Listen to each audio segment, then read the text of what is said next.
Welcome to Commerce Tutor Classes. So today we will discuss about alteration of share capital, the overview of Section 61 of Company Act. इस topic को start करने से पहले मैं आपको बता देना चाहती हूँ कि इस टॉपिक के बारे में यूजीसी नेट एग्जाम में पूछा गया था, जिसमें इस सेक्शन 61 के अंडर कौन कौन से पॉइंट्स कंसीडर होते हैं उसके बारे में क्वेश्चन आया था और ऑब्जेक्टिव टाइप क्वेश्चन था और आपने कोई 3 चूज करने थे, 2 गलत थे उसमें और कुछ 3 जो है सही थे। इस क्वेश्चन के बारे में भी एंड में बताऊंगी, लेकिन firstly we will discuss about this topic. जब भी कोई कंपनी बनती है वो अपना आर्टिकल ऑफ एसोसिएशन और मेमोरेंडम ऑफ एसोसिएशन बनाती है, तो उसमें वो पर्टिकुलरली लिखती है कि हाँ भाई मुझे ऑथराइज्ड कैपिटल कितनी चाहिए। ऑथराइज्ड कैपिटल की बिजनेस को चलाने के लिए टोटल इतना पैसा तो मुझे चाहिए। सपोज 1 लाख लिख दिया मैंने, मुझे बिजनेस चलाने के लिए 1 लाख चाहिए।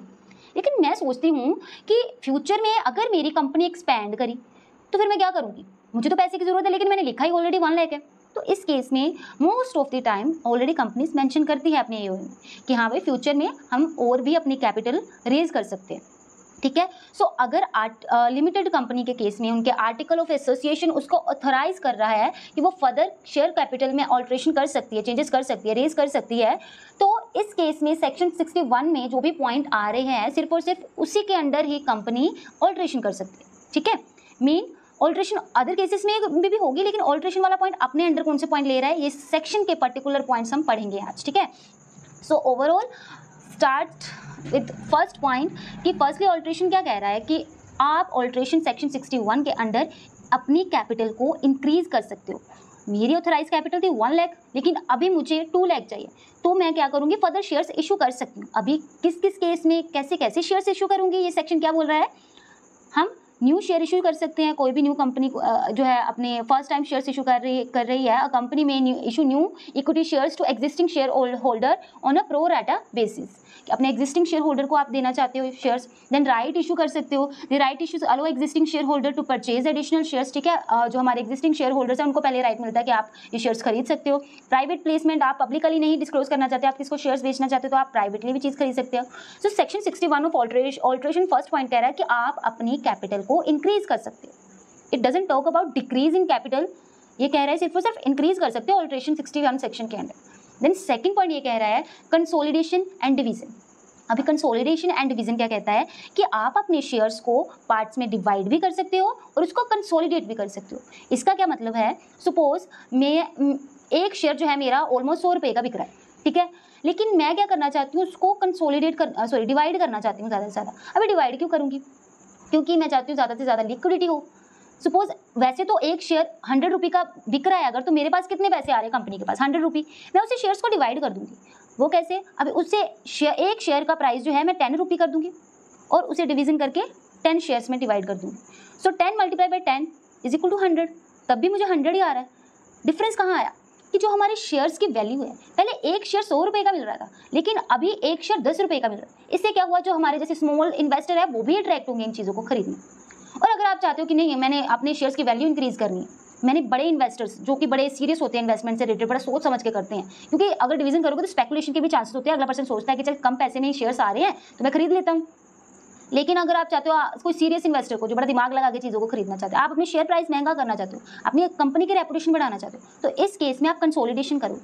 सपोज कि ऑलरेडी 10 रुपये का शेयर 10 रुपये का एक शेयर मिल रहा था, आपने कंसोलिडेट करके क्या करा कि एक शेयर जो है 100 का कन्वर्ट कर दिया, तब भी आपको 100 ही आएंगे, ठीक है। सो ऑल्ट्रेशन सेक्शन 61 के अंडर सेकंड पॉइंट है कि आप शेयर्स को कंसोलिडेट कर सकते हो और उसकी डिवीजन कर सकते हो। देन थर्ड पॉइंट में क्या है, आप कन्वर्जन मैकेनिज्म यूज करते हो। अभी कन्वर्जन मैकेनिज्म कौन सा, इसमें है कि आप अपने शेयर्स को स्टॉक्स में कन्वर्ट कर सकते हो और अपने स्टॉक्स को शेयर्स में कन्वर्ट कर सकते हो। लेकिन what is the difference between stock and shares. So shares जो है वो उनकी एक डिनोमिनेशन वैल्यू होती है, जैसे कि आप शेयर्स को फ्रैक्शन में डिवाइड कर सकते हैं। सपोज डिनोमिनेशन वैल्यू मतलब कि अगर 10 शेयर्स है वो 10 रुपये के बिक रहे हैं, ठीक है, उसकी एक वैल्यू है, रुपी है कि हाँ इतने रुपए में बिक रही है, तभी मेरा 100 जो है आंसर आ रहा है, ठीक है। लेकिन स्टॉक्स क्या है, जो ऑलरेडी पेड अप शेयर होते हैं, ठीक है, it is a bundle of shares जो ऑलरेडी पेड अप होते हैं और टोटल कितना मुझे रिसीव हुआ है दैट इज 100 रुपये, it is called as a stocks. इसकी कोई डिनोमिनेशन वैल्यू नहीं है कि हाँ ये 10 का बिक रहा है, ये 20 का बिक रहा है, ठीक है। जो हमारा सेक्शन 61 ऑल्ट्रेशन ये भी कह रहा है कि हम स्टॉक्स को अपने शेयर्स में कन्वर्ट कर सकते हैं और शेयर्स को स्टॉक्स में भी कन्वर्ट कर सकते हैं। नेक्स्ट है सब डिवीजन ऑफ शेयर्स। आप अपने शेयर्स को फर्दर डिवाइड भी कर सकते हो। ये मैंने ऑलरेडी पहले कॉम्बिनेशन वाला पॉइंट आ गया, ठीक है। अभी ये सब डिवीजन वाला पॉइंट आ गया, जो सेकंड पॉइंट मैंने करवाया था कि जो बड़े शेयर्स हैं उसको फर्दर पार्ट्स में डिवाइड कर दो और सस्ते में बेच दो। क्या होगा, स्मॉल इन्वेस्टर्स है वो खरीद पाएंगे इन चीज़ों को ईजिली, सो ज़्यादा से ज़्यादा लिक्विडिटी होगी, ज़्यादा से ज़्यादा लोग खरीदेंगे। फिफ्थ है cancellation of unissued shares, not issued. Okay, so unissued shares कौन से शेयर्स होते हैं जो मैंने अभी, मुझे नहीं लगा कि मुझे इतने पैसे की ज़रूरत है इसलिए मैंने इशू नहीं करे, तो इसको कैंसिल करने की क्या ज़रूरत पड़ गई?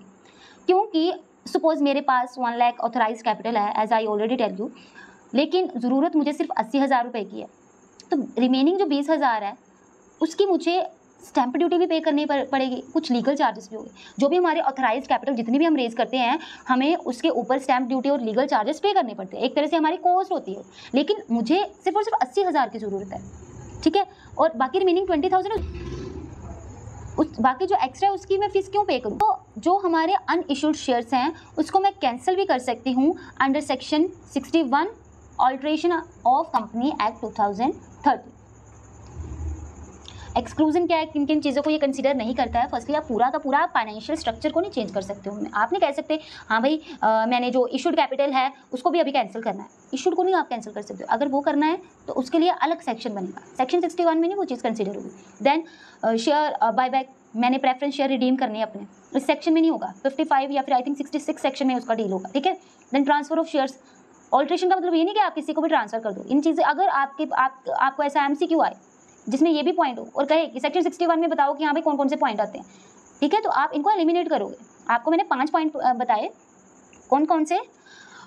फर्स्टली आप इंक्रीज कर सकते हो कैपिटल, सेकंड आप कॉम्बिनेशन यूज कर सकते हो या फिर डिवीजन, थर्ड आप कन्वर्जन कर सकते हो स्टॉक्स की शेयर्स और शेयर्स के स्टॉक्स में, फोर्थ वही division of shares, and fifth cancellation of unissued shares, not issued shares.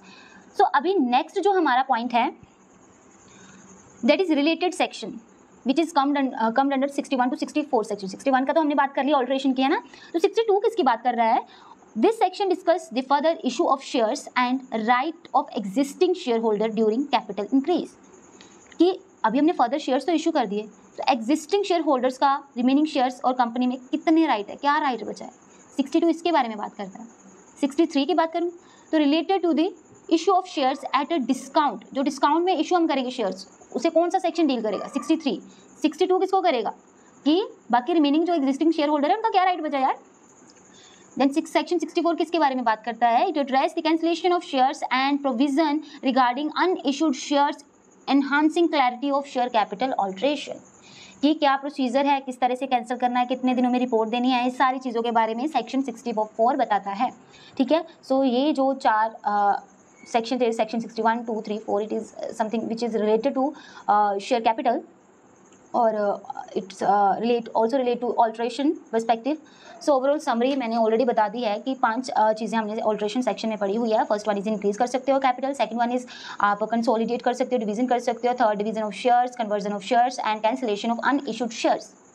अभी MCQ क्या आया था उसके बारे में भी बताती हूँ। जून 2023 में आपको ये क्वेश्चन आया था, that is section 61 to 64 of Company Act 2013 state alteration proper which include, इसमें बताया गया है alteration में क्या क्या इंक्लूड होता है। Option A cancellation of unissued shares करवाया है मैंने, कौन सा पॉइंट था? 5th। Option B cancellation of issued shares, ये पॉइंट नहीं करा हमने, इशूड शेयर्स को हम कैंसिल नहीं कर सकते। Third point increase in share capital bye issue of new share, ये हमने फर्स्ट पॉइंट करा था, हम अपने शेयर कैपिटल को इंक्रीज कर सकते हैं, सो ये पॉइंट भी हम कंसीडर करेंगे। सो ए और सी तो पहला और थर्ड पॉइंट है हमारा। Fourth point is decrease in share capital bye redemption of shares, ये पॉइंट करवाया नहीं। मैंने फर्स्ट पॉइंट करवाया था इंक्रीज इन शेयर कैपिटल, लेकिन डिक्रीज का कहीं भी जिक्र नहीं। हाँ, एक्सक्लूजन में ये जरूर करवाया कि आप रिडीम कर सकते हो शेयर्स, वो एक्सक्लूड है सेक्शन 61 में, वो नहीं डालेंगे हम, ठीक है। सो डिक्रीज नहीं है, इंक्रीज पॉइंट है इसमें कि हम इंक्रीज कर सकते हैं लेकिन डिक्रीज नहीं कर सकते अपने शेयर कैपिटल, सो इसको भी क्रॉस करें। Then last one is option 5th, conversion of fully paid shares into stocks and vice versa, और stocks और shares को हम आपस में convert कर सकते हैं vice versa, ये भी point मैंने already करवा दिया है। तो overall cancellation of unissued shares, increase in share capital of issue of new shares, and the last one conversion of fully paid shares into stocks and vice versa, ये point मैंने 3 करवाई हैं। और एक्सक्लूड कौन सा है? Cancellation of issued shares, issued shares नहीं unissued shares को कैंसिल कर सकते हैं हम, सो ये पॉइंट गलत हो गए। And second is decrease in share capital by redemptions of shares. Redemptions हम नहीं इंक्लूड करते, डिक्रीज नहीं करेंगे शेयर कैपिटल, सिर्फ और सिर्फ इंक्रीज करेंगे। So I hope this topic clear to all of you and this is from my side. Thank you.